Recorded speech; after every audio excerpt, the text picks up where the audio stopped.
Hi everyone and welcome back. We're going to be talking about how to import images in Figma using the Place Image tool. So the Place Image tool is located under the Shapes tools in the toolbars. So let's pick the Place Image tool, and here we are going to go to our Figma course folder, hit Image and select one of our image and hit up. Let's click on our canvas, and here the image has been imported. Next, we can import our image. Let's pick a second image, hit open. We can click and draw our image. We can also import multiple images. Let's select a shift, select multiple image, hit open, click on a part in our canvas to import the first one, the second, the third.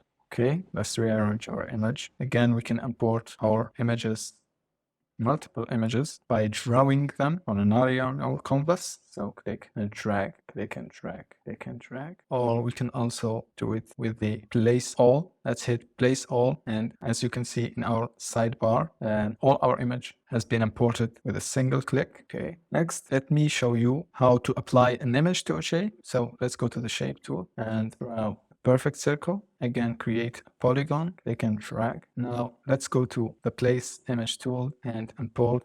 Start by importing one image. So if we click over our shape, the image will be applied to our shape. Let's do it again for our polygon. Let's apply another image, hit open, and click. Our image has been applied. Again, we can play with our shape. The image is printed over our shape. There is another method to add our image by click and drag. So here I have an image, so I can click and drag an image onto my canvas. So let's import an image from the fill section. So let's draw a rectangle and go here in the fill area. Let's go and pick a solid in the menu and hit image and choose image, and we can add. Now let me show you how to crop an image. So select this image and go to the top bar, and here is the crop image tool. Select it, and you can drag one of the side to the area you want to crop or isolate, and double click on our canvas, and here is my image cropped.